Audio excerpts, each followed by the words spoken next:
निकट बने, सिद्धि फल से आनंद देंगे। कोशिश कर बढ़े, सोच बुलंद करे।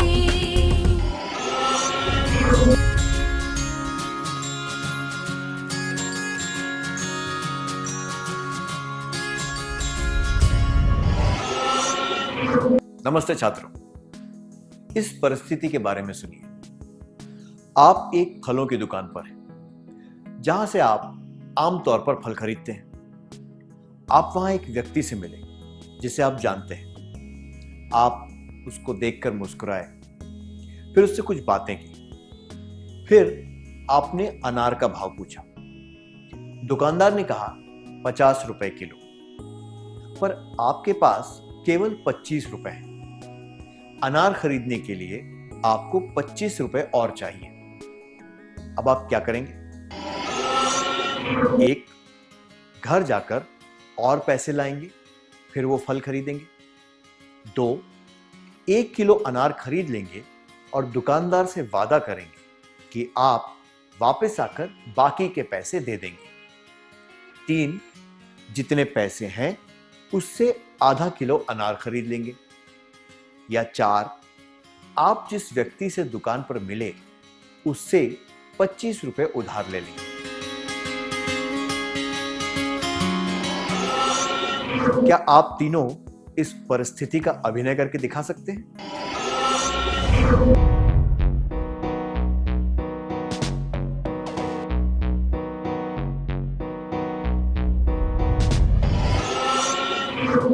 धन्यवाद।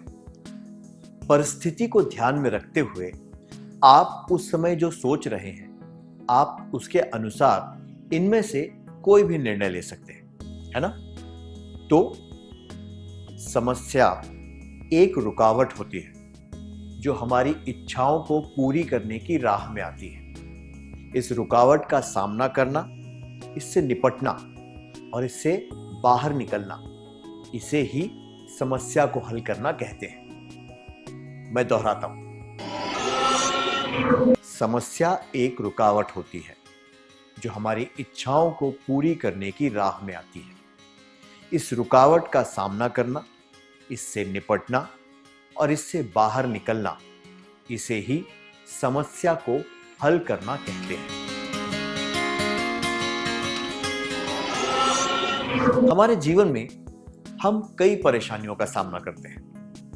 परीक्षा के समय तेज आवाज में चलने वाले लाउडस्पीकर, ट्रैफिक जैम, ऊंची दीवार पर मकड़ी के जाले जहां हाथ नहीं पहुंचता, अटारी से भारी सामान निकालना, जब माता पिता घर पर ना हो तब भाई या बहन का बीमार पड़ जाना इत्यादि।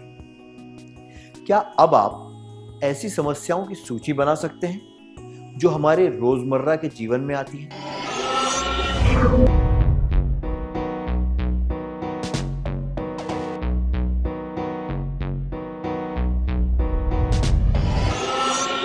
बहुत अच्छा, धन्यवाद। क्या अब हम इनमें से कुछ समस्याएं देखें?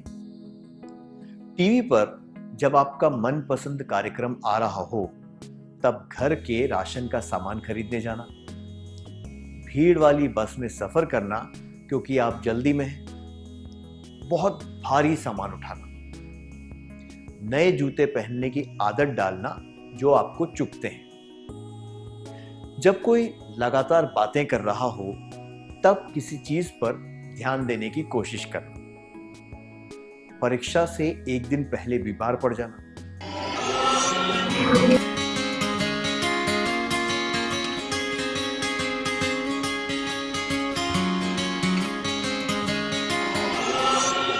हम अपने जीवन में ऐसी कई परिस्थितियों का सामना करते हैं। इस सत्र में हम विस्तार से इस बारे में बात करेंगे कि समस्याओं को हल करने के लिए हमें किन चरणों से गुजरना पड़ता है। जीवन की किसी समस्या में और गणित की समस्या में क्या अंतर होता है? गणित की समस्या को हल करने के एक या दो तरीके हो सकते हैं, पर जीवन की समस्या के बहुत से हल हो सकते हैं। उदाहरण के लिए, अगर आप उस समस्या के बारे में सोचें जो हमने इस सत्र की शुरुआत में देखी थी। तो गणित के अनुसार अनार खरीदने के लिए और कितने पैसे चाहिए? इसका केवल एक जवाब है, 25 रुपए। 4 का वर्गमूल क्या है? इस समस्या के दो जवाब हो सकते हैं, अधिक 2 और घटाओ 2।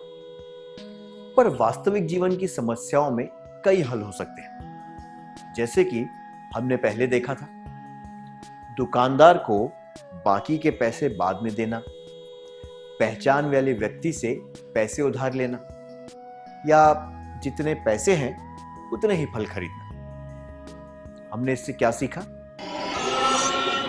वास्तविक जीवन की समस्याओं के लिए हमें परिस्थिति को ध्यान में रखते हुए हल ढूंढने चाहिए। आइए अब एक क्रियाकलाप करते हैं। कामिनी की स्कूल के वार्षिक महोत्सव के बारे में घोषणा हो गई है। एक विद्यार्थी किसी भी एक प्रतियोगिता में भाग ले सकता है। कामिनी चित्रकला और नृत्य दोनों में अच्छी है। कामिनी ने कुछ देर सोचने के बाद एक निर्णय लिया। क्या आप दोनों आगे आकर कामिनी और उसकी सहेली की भूमिका निभा सकते हैं?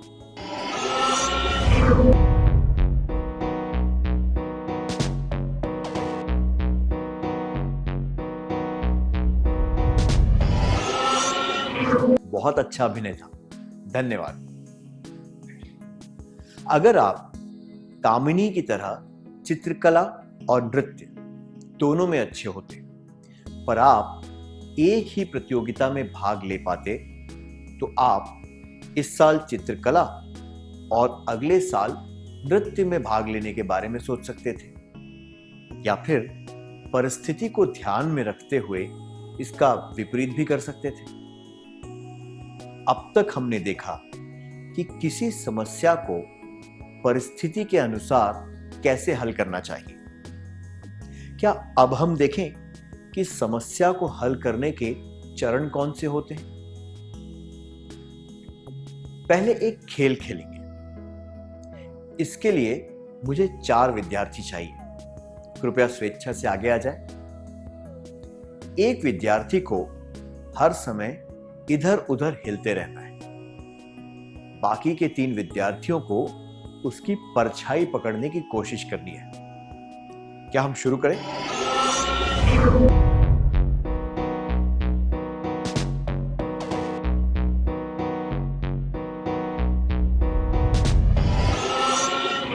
धन्यवाद। क्या आप उस हिलते हुए व्यक्ति की परछाई को पकड़ पाए? नहीं, और आप उसे पकड़ भी नहीं सकते जब तक कि आप उस व्यक्ति को हिलने से ना रोक दें। इस खेल में वास्तविक समस्या परछाई की नहीं, बल्कि उस व्यक्ति के हर समय हिलते रहने की है। आप उस परछाई को नहीं पकड़ पाए क्योंकि वो व्यक्ति हर समय हिल रहा था। दूसरे शब्दों में कहें तो समस्या की वजह हिलना है, परछाई नहीं। इसी तरह हम कई बार कारण की जगह परिणाम को समस्या समझ लेते हैं और उसे हल नहीं कर पाते। तो किसी समस्या को हल करने के लिए हमें समस्या और उसके परिणाम के बीच में फर्क देखना चाहिए। आइए इसे स्पष्ट रूप से समझने के लिए एक कहानी सुनते हैं। वीर को देर से उठने की आदत है। वो स्कूल देर से पहुंचता है और उसे रोज डांट सुननी पड़ती है। डांट सुन सुनकर परेशान होने के बाद उसने स्कूल में यह शिकायत की कि शिक्षक उसे रोज डांटते हैं। इस परिस्थिति में वीर की समस्या क्या है?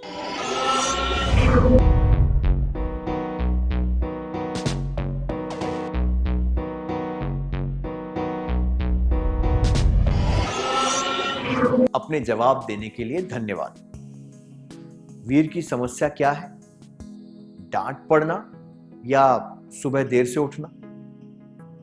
वीर देर से उठता है, इसलिए वो स्कूल भी देर से पहुंचता है।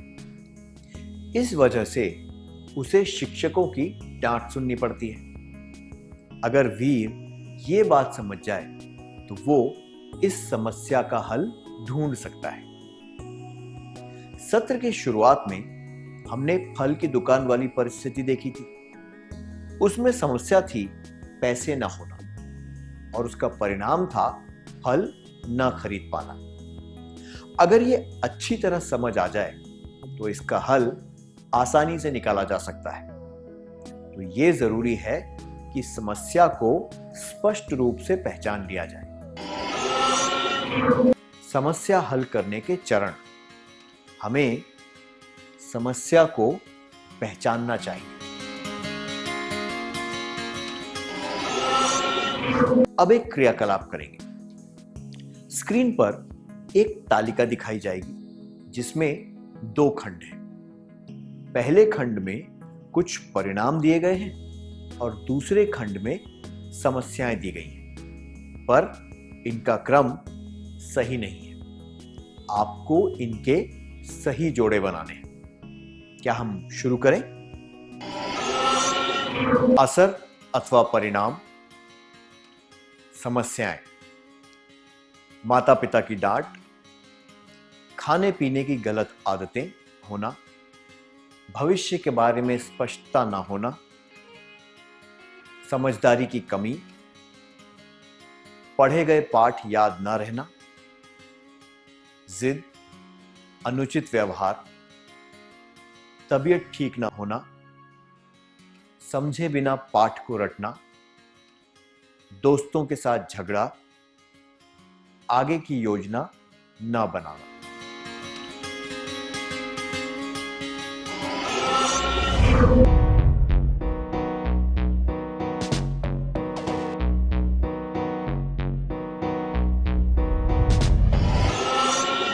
क्या आपने क्रियाकलाप पूरा कर लिया? क्या हम सही जवाब देख लें? असर अथवा परिणाम, समस्याएं, माता पिता की डांट, जिद, अनुचित व्यवहार, भविष्य के बारे में स्पष्टता ना होना, आगे की योजना ना बनाना, पढ़े गए पाठ याद ना रहना, समझे बिना पाठ को रटना, तबीयत ठीक ना होना, खाने पीने की गलत आदतें, दोस्तों के साथ झगड़ा, समझदारी की कमी,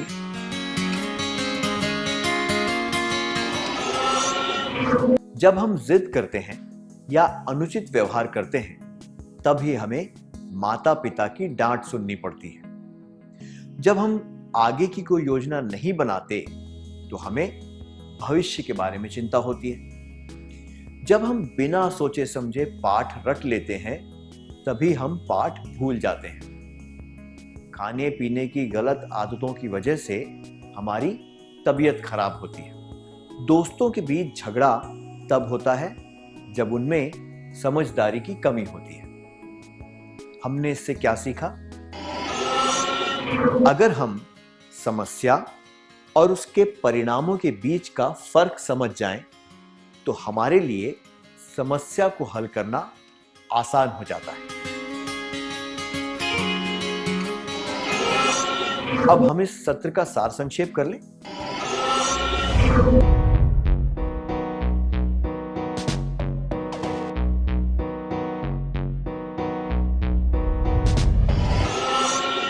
समस्या एक रुकावट होती है जो हमारी इच्छाओं को पूरी करने की राह में आती है।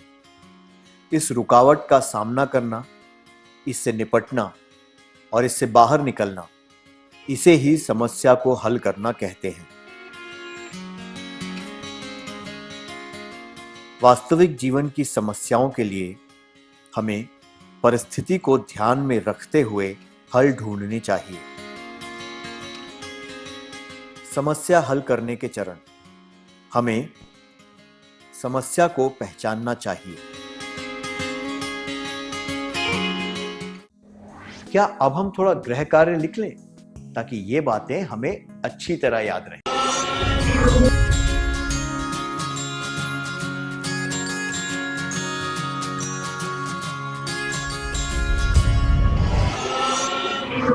नमस्ते छात्रों, कैसे हैं आप सब? बहुत अच्छी बात है। पिछले सत्र में हमने सीखा था कि समस्या एक रुकावट होती है जो हमारी इच्छाओं को पूरी करने की राह में आती है। इस रुकावट का सामना करना, इससे निपटना और इससे बाहर निकलना, इसे ही समस्या को हल करना कहते हैं। वास्तविक जीवन की समस्याओं के लिए हमें परिस्थिति को ध्यान में रखते हुए हल ढूंढने चाहिए। समस्या हल करने के चरण: हमें समस्या को पहचानना चाहिए।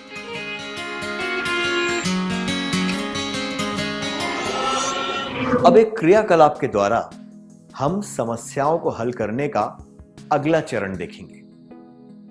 आपको स्क्रीन पर एक एक करके कुछ चित्र दिखाए जाएंगे।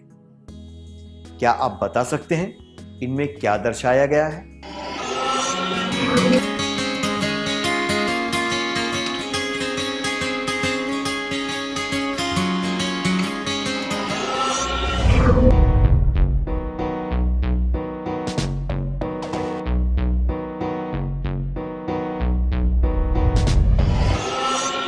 क्या आप चित्रों को पहचान पाए? प्रत्येक चित्र अलग था, है ना? इन सब चित्रों में अलग अलग तरह से कटा हुआ केला दिखाया गया था। पहले चित्र में उसे लंबा काटा गया था, दूसरे चित्र में वो आड़ा कटा हुआ था और तीसरे चित्र में तिरछा कटा हुआ था। आप में से कुछ लोग पहचान नहीं पाए होंगे क्योंकि ये अलग अलग तरीके से दिखाया गया था।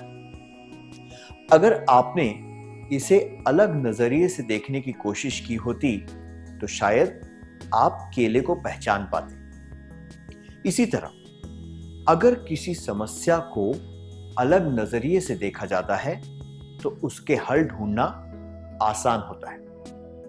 उदाहरण के लिए फल की दुकान वाले दृश्य के बारे में सोचिए जो हमने पिछले सत्र में देखा था। इस परिस्थिति में क्या समस्या है? आपके पास 25 रुपए कम है। इसे हल करने के लिए आप इस तरह सोच सकते हैं, क्या 1 किलो अनार खरीदना जरूरी है? 25 रुपए किसे देने चाहिए? क्या मैं दुकानदार को इतनी अच्छी तरह जानता हूं कि मैं उसे बाद में आकर बचे हुए पैसे दे दूं?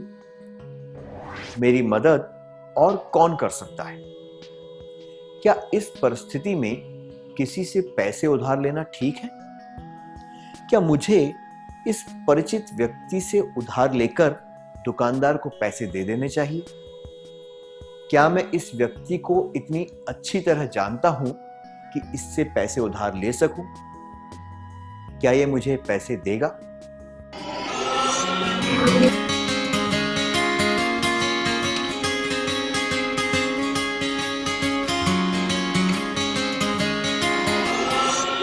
इस तरह अगर हम समस्या को अलग नजरिए से देखें तो इसका हल ढूंढा जा सकता है। तो समस्या को अलग नजरिए से देखें और उसका हल ढूंढने की कोशिश करें। समस्या हल करने के चरण: हमें समस्या को पहचानना चाहिए, समस्या का विश्लेषण करना चाहिए, उसको हल करने के तरीकों के बारे में सोचना चाहिए। अब एक और क्रियाकलाप का समय है। कमल को आमतौर पर जितने अंक मिलते हैं इस बार की परीक्षा में उससे कम अंक मिले। उसके शिक्षक और माता पिता निराश हैं। अगर आप कमल होते तो आप इस समस्या की वजह कैसे ढूंढते? क्या आप इस बारे में सोचकर मुझे बता सकते हैं?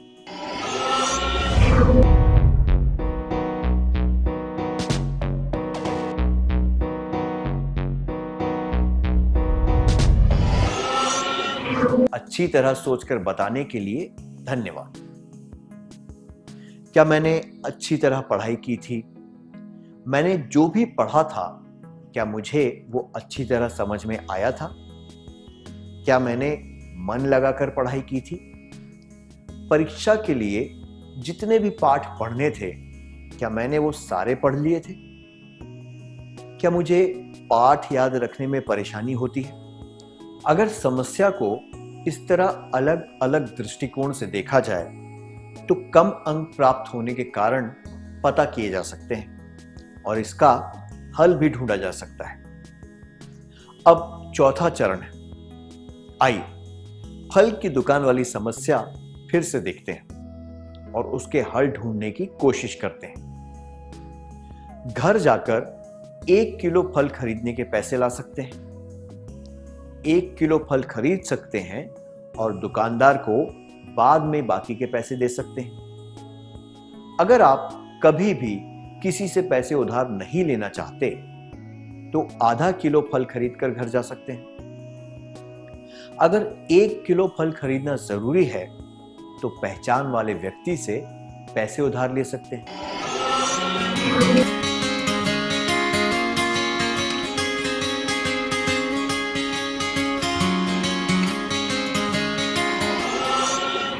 आप अच्छी तरह सोचकर इनमें से एक विकल्प चुनेंगे, है ना?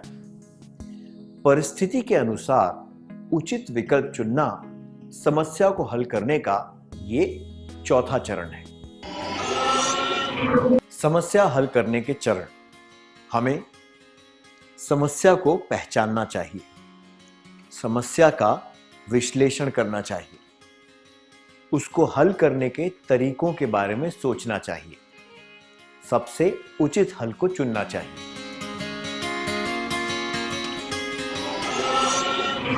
अब एक क्रियाकलाप करेंगे। आप अपने 3 दोस्तों के साथ एक महत्वपूर्ण शादी में जयपुर जाने की योजना बना रहे हैं। 2 घंटे का सफर है। त्योहार की वजह से सारी बसों में भीड़ है। जब आप बस में चढ़े तो कंडक्टर ने कहा कि केवल 2 सीटें खाली हैं। आप क्या करेंगे?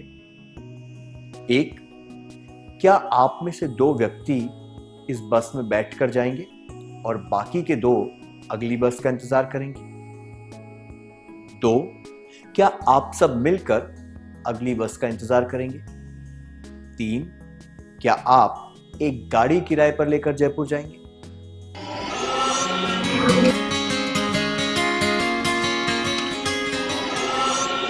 क्या आप में से 4 विद्यार्थी आगे आकर इसका अभिनय करके दिखा सकते हैं?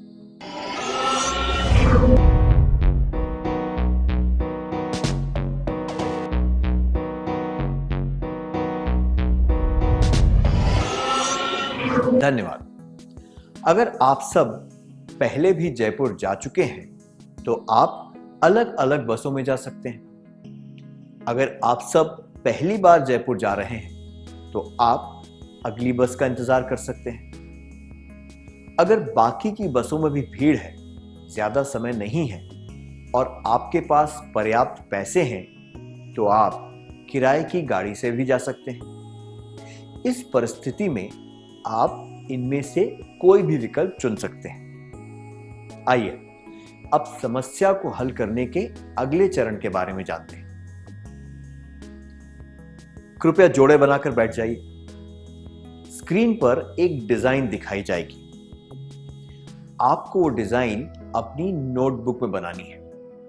आपको 1 मिनट दिया जाएगा, ठीक है?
पहली बार में आप में से कितने लोग इसे सही तरीके से बना पाए?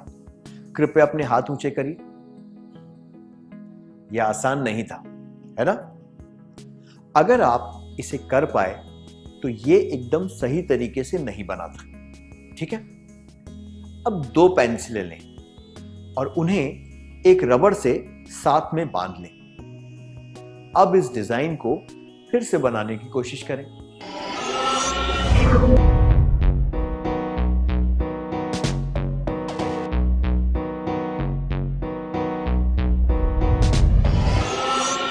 अब ये आसान था, है ना? जिस डिजाइन को बनाने में कठिनाई हो रही थी, वही डिजाइन एक सरल तकनीक के इस्तेमाल से आसान हो गई। इस तरह हमें पहली बार में शायद हमारी समस्या का हल ना मिले, पर जब हम बार बार कोशिश करते हैं तो उसे हल करने के अलग अलग तरीके ढूंढ सकते हैं और उसे हल करने में सफल भी हो सकते हैं। तो हमें अलग तरीके से सोचकर एक योजना बनानी चाहिए और उस पर अमल करना चाहिए। हमें पूरी कोशिश करते रहना चाहिए। समस्या हल करने के चरण: हमें समस्या को पहचानना चाहिए, समस्या का विश्लेषण करना चाहिए, उसको हल करने के तरीकों के बारे में सोचना चाहिए, सबसे उचित हल को चुनना चाहिए।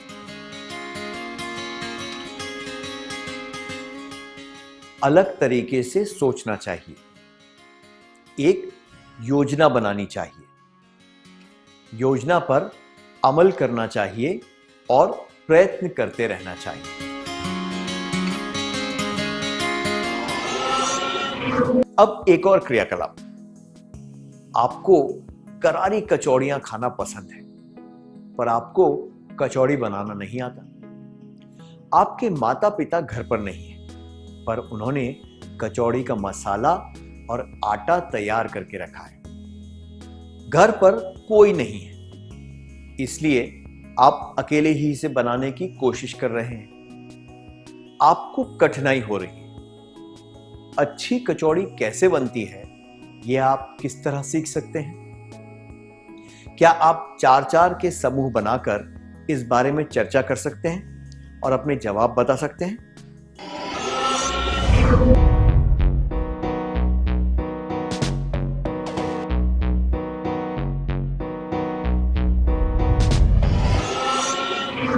धन्यवाद।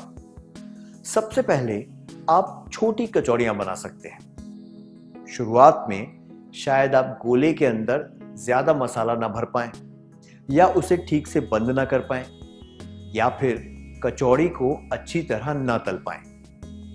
इसके बाद आप बड़ी कचौड़ियां बना सकते हैं। धीरे धीरे अपनी गलतियों से सीखकर और अलग अलग तरीकों के प्रयोग से आप इसे बनाना सीख सकते हैं। अब समस्या को हल करने का अगला चरण। केवल हल ढूंढना पर्याप्त नहीं होता। यह भी महत्वपूर्ण है कि आप समस्या को समझकर उससे सीखें, ताकि भविष्य में आपको ऐसी समस्याओं का सामना न करना पड़े। उदाहरण के लिए, अगर हम उस फल वाली समस्या को लेते हैं, उससे हमने सीखा कि हमेशा ज्यादा पैसे लेकर बाजार जाना चाहिए। इसी तरह हमें अपनी गलतियों को नहीं दोहराना चाहिए। समस्या हल करने के चरण: हमें समस्या को पहचानना चाहिए, समस्या का विश्लेषण करना चाहिए, उसको हल करने के तरीकों के बारे में सोचना चाहिए, सबसे उचित हल को चुनना चाहिए। अलग तरीके से सोचना चाहिए, एक योजना बनानी चाहिए, योजना पर अमल करना चाहिए और प्रयत्न करते रहना चाहिए। समस्या को अच्छी तरह समझकर अपनी गलतियों से सीखना चाहिए। क्या हम एक और क्रियाकलाप करें?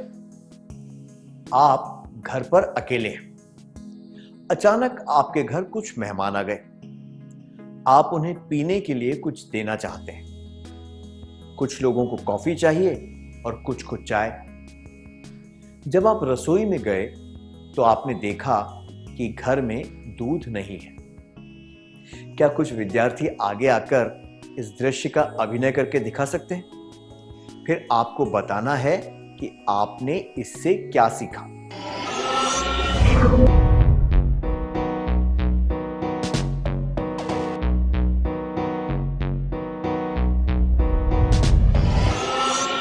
धन्यवाद।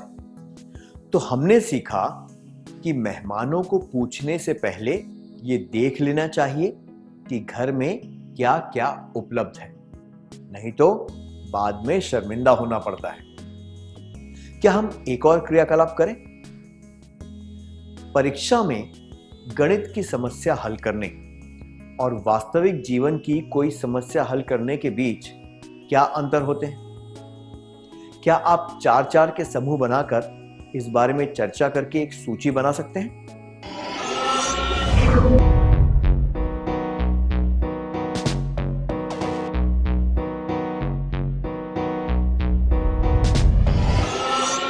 धन्यवाद। परीक्षा में गणित की समस्या हल करते समय हल करने के केवल एक या दो तरीके हो सकते हैं। निश्चित समय में प्रश्नों को हल करना होता है। दूसरों की मदद नहीं ली जा सकती।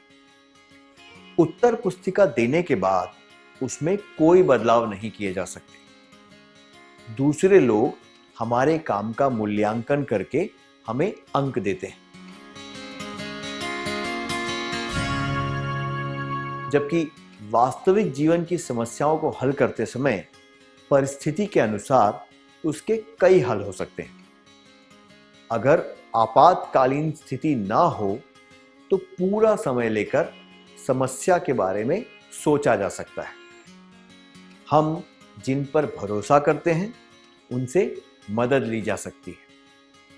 गलती को सुधारा जा सकता है। स्वमूल्यांकन और सुधार किए जा सकते हैं। पहलू, गणित की समस्या, वास्तविक जीवन की समस्या। हल, केवल एक या दो हल निकल सकते हैं। परिस्थिति के अनुसार इसके कई हल हो सकते हैं।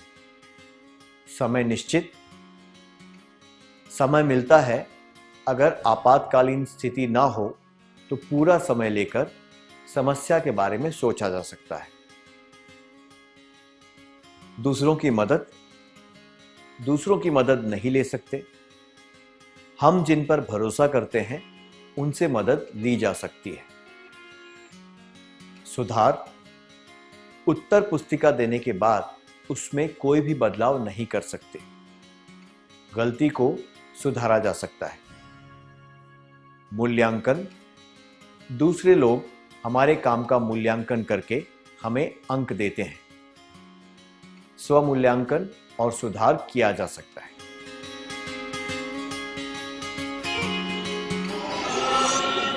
हमने इससे क्या सीखा? जीवन में समस्याएं तो होती हैं, इनसे डरने से कोई फायदा नहीं होता। अच्छी तरह सोचने से इन्हें आसानी से हल किया जा सकता है। अब तक हमने देखा कि समस्याओं को हल करने के कौन से चरण हैं। आने वाले सत्रों में हम समस्याओं को हल करने के कुछ तरीकों और तकनीकों के बारे में सीखेंगे। अब सत्र का सार संक्षेप करने का समय है।